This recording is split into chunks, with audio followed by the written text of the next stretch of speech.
नमस्कार, next 9 news देख रहे हैं आप। मैं हूं आपके साथ प्रांशु राठौर। स्वागत है आपका हमारे खास प्रोग्राम 2024 का महासंग्राम में।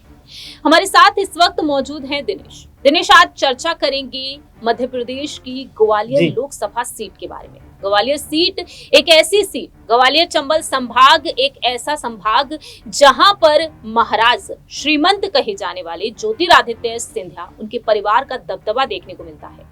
और ऐसे में सिंधिया कितनी बड़ी चुनौती है कांग्रेस के लिए, ये आप भी बखूबी जानते हैं। लेकिन अब देखा जाए तो उन्हीं सिंधिया के लिए चुनौती जिस तरीके से बढ़ रही है, ना सिर्फ कांग्रेस की तरफ से बल्कि बहुजन समाज पार्टी की तरफ से भी, बल्कि देखा जा रहा है कि यहां से चुनौती आजाद समाज पार्टी के राष्ट्रीय अध्यक्ष चंद्रशेखर आजाद भी दे रहे हैं। यहाँ पर आपको बता दें कि आखिरकार इस सीट से, ग्वालियर सीट से उम्मीदवारी के तौर पर कौन कौन से दिग्गज नेता नजर आ रहे हैं। और ऐसे में यहाँ पर दिनेश एक बड़ी बात ये निकलकर सामने आई है कि बहुजन समाज पार्टी ने भी अपने उम्मीदवारों को उतार रखा है।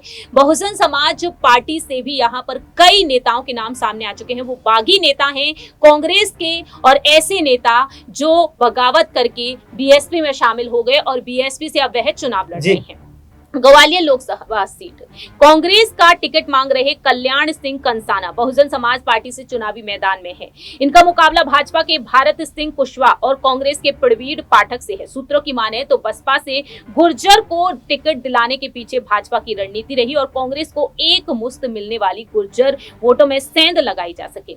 दूसरी ही तरफ गुना शिवपुरी लोकसभा सीट आ जाती है। गुना से ज्योतिरादित्य सिंधिया है और ऐसे में यहाँ से दांव खेल दिया है कई राजनीतिक दलों ने। कांग्रेस की तरफ से राव यादवेंद्र सिंह है, तो वहीं दूसरी ही तरफ यहां पर यह देखा गया है कि ग्वालियर से, गुना से उम्मीदवार उतारे गए हैं आजाद समाज पार्टी की तरफ से भी। दर्शकों को जानकारी दे दें कि भरत पाल ग्वालियर से उतरे हैं और करण जाटव गुना से। राजगढ़ से भी उन्होंने दिनेश राजावत को उतार दिया है, मुरैना से नीरज चंसोरिया को। तो यहाँ पर जो एक देखा जाए बड़ी तादाद में नेता नजर आ रहे हैं, हम देख रहे हैं।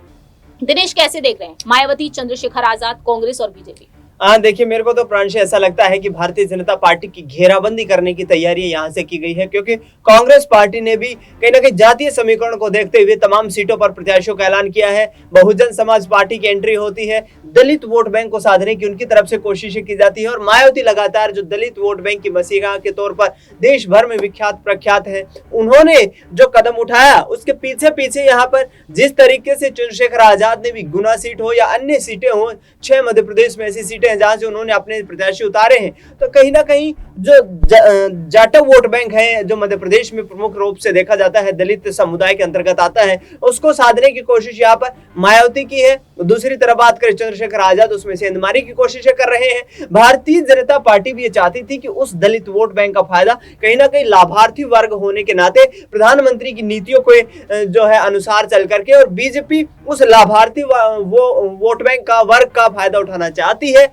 लेकिन जिस तरीके से यहाँ पर एंट्री होती है चंद्रशेखर आजाद की, कांग्रेस पार्टी जातीय समीकरणों को साधते हुए यादव वोट बैंक की जो बाहुल्यता है इस क्षेत्र में वो भी देखी जाती है और इसी आधार पर राव यादवेंद्र सिंह को चुनावी मैदान में उतारा गया है। ऐसे में जिस तरीके का ये माहौल बनाया गया है, कहीं ना कहीं तमाम विपक्षी दलों की तरफ से मिलकर, और जीतू पटवारी इस पूरे मामले में कहीं ना कहीं अहम रोल में नजर आ रहे हैं, क्योंकि उन्होंने सीट बंटवारे को लेकर के जो कांग्रेस हाईकमान है उसके सामने प्रत्यक्ष रूप से तमाम नामों की चर्चाएं की और जिन जातीय समीकरणों को साधने की कोशिश भारतीय जनता पार्टी ने की है, उसी आधार पर यहाँ पर कांग्रेस पार्टी उसी कहीं ना कहीं रणनीति पर काम कर रही है और आगे आने वाले चुनाव में जीत दर्ज करने का यहाँ से दावा ठोक रही है।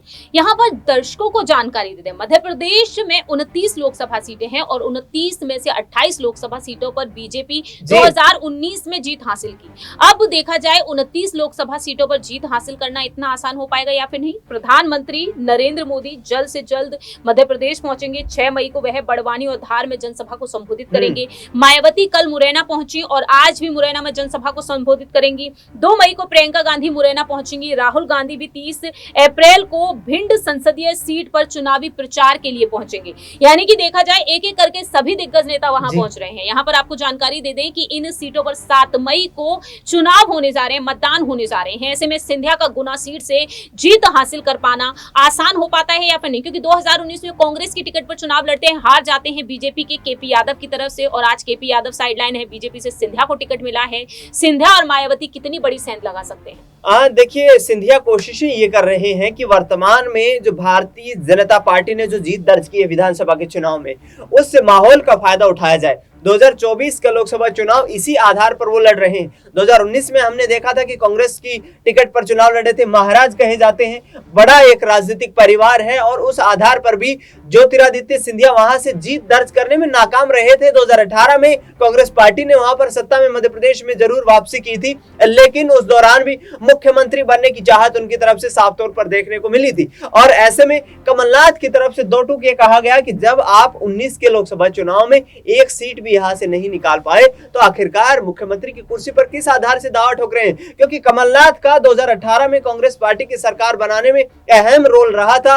कांग्रेस पार्टी भली भांति इस चीज को जानती है, क्योंकि छिंदवाड़ा सीट जो कि कहीं ना कहीं कांग्रेस पार्टी के लिए मध्य प्रदेश का गढ़ है, और वही उत्तर प्रदेश की तर्ज पर देखा जाए, जहां उत्तर प्रदेश में रायबरेली को कांग्रेस पार्टी ने जीता था, वही छिंदवाड़ा मध्य प्रदेश की एक ऐसी सीट थी जो कांग्रेस के खाते में गई थी। यानी कि यहां से जब कमलनाथ के बेटे नकुलनाथ चुनाव जीत करके आए थे और कमलनाथ ने जो अपना सियासी आधार दिखाया था, उसके सामने ज्योतिरादित्य सिंधिया फीके पड़ते नजर आए थे। लेकिन जैसा आपने कहा कि भिंड मुरैना यहाँ पर राहुल गांधी पहुंचने वाले हैं, प्रियंका गांधी पहुंचने वाली है, प्रधानमंत्री नरेंद्र मोदी पहुंचने वाले हैं, मायावती पहुंचने वाली है, तो यानी कि एक बड़े राजनेताओं का, राष्ट्रीय स्तर के राजनेताओं का जमावड़ा आगामी कुछ दिनों में देखने को मिलेगा।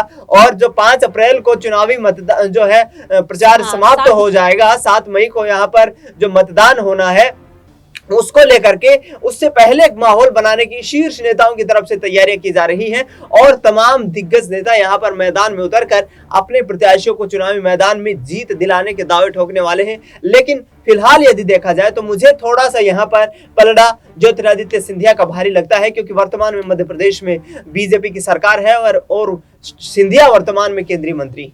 आखिरी छोटा सा सवाल रहेगा, चंद्रशेखर आजाद यहाँ पर कहीं ना कहीं चुनौती दे रहे हैं। आजाद को मध्य प्रदेश में कितना बड़ा फायदा मिल सकता है? जिस तरीके से हम देख रहे हैं जो मुकाबला है वो त्रिकोणीय नहीं बल्कि महामुकाबला हो चुका है। हर एक राजनीतिक दल ने यहाँ पर देखा जाए पेट बढ़ाने की कोशिश कर ली है और अपनी उम्मीदवार को उतार दिया है। तो आजाद, मायावती, सिंधिया, किस तरह से यहाँ पर बाजी कौन मार सकता है और आजाद को कितना सियासी फायदा होगा? देखिए प्रांशी, यहाँ पर देखा जाए चंद्रशेखर आजाद को तो राजनीति में एक नौसिखिया है, मजबूत पकड़ बनाने की कोशिश कर रहे हैं, पहचान बनाने की कोशिशें की जा रही हैं। लगातार जिस तरीके से अपनी राजनीतिक गतिविधियों को आगे बढ़ा रहे हैं, सीधा प्रहार उनका हम पिछले कुछ वक्त में देखे, चाहे उत्तर प्रदेश की बात करें या फिर राजस्थान में हुए विधानसभा चुनाव की बात करें, सीधा प्रहार मायावती के ऊपर रहा है। उन्होंने ये कहा है कि पिछले 50 सालों में आपने जो संवैधानिक ताकत जिन लोगों को दी, वो लोग आपको वहां से आपके स्तर को ऊपर उठाने में नाकाम रहे, और बशर्ते आज भी दलित समुदाय में काफी ऐसी जो है कमियां हैं, कुरीतियां हैं, जिसके आधार पर सुधार करने की आवश्यकता है। और यही चीज जो है यूथ होने के नाते, यूथ वोट बैंक को साधने के नाते कहीं ना कहीं चंद्रशेखर आजाद की तरफ से आगे बढ़ाई जा रही है। और देखना ये होगा कि पूरे देश भर में अपना राजनीतिक वर्चस्व तलाशने की यहाँ पर शुरुआत कर चुके चंद्रशेखर आजाद मध्य प्रदेश में कितना कमाल दिखा पाते हैं। हालांकि जीत की संभावनाएं कम है, लेकिन अच्छे खासे वोट बैंक में सेंधमारी जरूर कर सकते हैं। बहुत बहुत शुक्रिया दिनेश तमाम सवालों का जवाब देने के लिए। अब आने वाले दिनों में यही देखना होगा कि आखिरकार ग्वालियर सीट को क्या कांग्रेस अपने पास वापस ले पाएगी या फिर नहीं, क्योंकि सिंधिया ने बगावत की 22 समर्थकों के साथ और आज बीजेपी के साथ हैं। मल्लिकार्जुन खड़गे सिंधिया की रणनीतियों को ध्यान में रखते हुए जो कांग्रेस यहाँ पर कमजोर पड़ गई, उस कांग्रेस को मजबूती देने के लिए विधानसभा चुनाव में 6 महीने पहले ही प्रत्याशियों को उतार दिए थे। लेकिन इस बार के लोकसभा चुनाव में क्या कुछ खेला होगा, ये यहाँ पर काफी ज्यादा दिलचस्प हो चुका है। 4 जून को नतीजे आएंगे। अब देखते हैं कि आखिरकार बाजी कौन मारेगा। फिलहाल इस खास प्रोग्राम में इतना ही। बाकी के तमाम अपडेट्स के लिए देखते रहिए नेक्स्ट 9 न्यूज।